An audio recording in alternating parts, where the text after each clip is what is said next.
అక్కడెలా నిర్మించగలిగారు? కేదారనాథ్ అంటేనే ఓ మార్మిక స్థలి.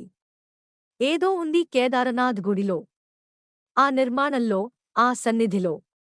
మనకు అర్థం కాని మిస్టరీ. భారతీయ వాస్తు పరిజ్ఞానం మన గుళ్ల నిర్మాణంలో ఉంది. వందలేళ్లు అలా చెక్కుచెదరకుండా ఉన్న బృహదాలయాలు ఎన్నెన్నో. ప్రత్యేకించి కేదారనాథ్. ఎవరు నిర్మించారనే వివరాలే సరిగ్గా తెలియవు. 8వ శతాబ్దం అంటుంటారు. అంటే ఈ గుడి వయస్సు 1200 ఏళ్లు దాటి చెక్కుచెదరకుండా నిలిచిన మన ఓల్డ్ ఆర్కిటెక్చర్ నాలెడ్జికి శిఖరమెత్తు ప్రతీక.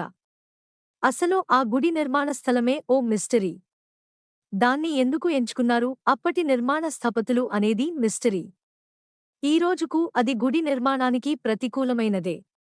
ఒకవైపు 22,000 అడుగుల ఎత్తులో కేదార్నాథ్ కొండ, మరోవైపు 21,600 అడుగుల ఎత్తులో కరచ్కుండ్, మూడోవైపు 22,700 అడుగుల ఎత్తులో భరత్కుండ్ ఉన్నాయి.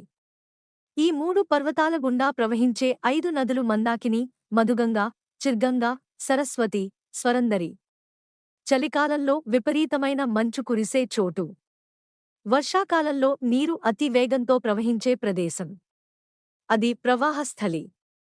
ఈ రోజుకు మనం అక్కడికి వాహనాల్లో వెళ్లలేం.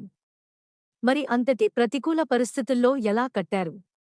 కేదారనాథ్ దేవాలయంలోని రాళ్లపై లిగ్నోమాటిక్ డేటింగ్ పరీక్షను నిర్వహించినప్పుడు దానిలో 14వ శతాబ్దం నుంచి 17వ శతాబ్దం మధ్యకాలం వరకు ఆలయం పూర్తిగా మంచుతో కప్పబడి ఉందని పరీక్షలో తేలిందట. అయినా సరే గుడి చెక్కుచెదరలేదు. 2013లో కేదారనాథ్ను తాకిన విపత్కర వరద చూశాం కదా. సగటు కంటే 375% ఎక్కువ వర్షపాతం నమోదైంది. చాలామంది మరణించారు. పలు పరిసర గ్రామాలు దెబ్బతిన్నాయి. మన ఎయిర్ ఫోర్స్ దాదాపు 1,00,000 మందిని రక్షించింది. అంతా అతలాకుతలం. ఆ వరదలు తగ్గిన తరువాత చూస్తే 1,200 సంవత్సరాల తరువాత ఆ ప్రాంతంలోనికి బయటి నుండి తరలించబడిన ప్రతిదీ తుడుచుకు పెట్టుకుపోయింది. ఒక్క నిర్మాణం కూడా నిలబడలేదు. కానీ ఈ ఆలయం మాత్రం ఓ స్థిరశిఖరంలా నిలబడే ఉంది. అంత దృఢమైన కట్టడం మన వాస్తు జ్ఞానం. కేదార్నాథ్ ఆలయాన్ని ఉత్తర దక్షిణగా నిర్మించారు.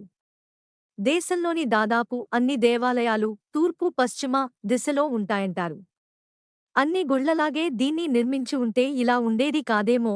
అందరికీ ఆశ్చర్యం ఏమిటంటే గుడి నిర్మాణానికి ఉపయోగించిన రాయి అక్కడ లభ్యమయ్యే రకం కాదు.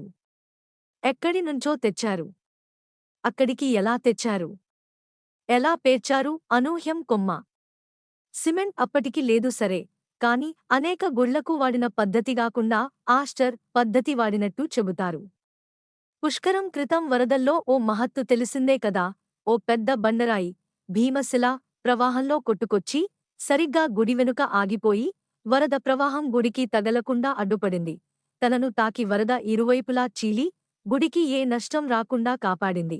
అందుకే అనేది కేదారనాథ్లో ఏదో ఉంది, మనకు అంతుపట్టనిది, మనం నమ్మనిది. హర హర మహాదేవ. జయ హో సనాతన ధర్మ.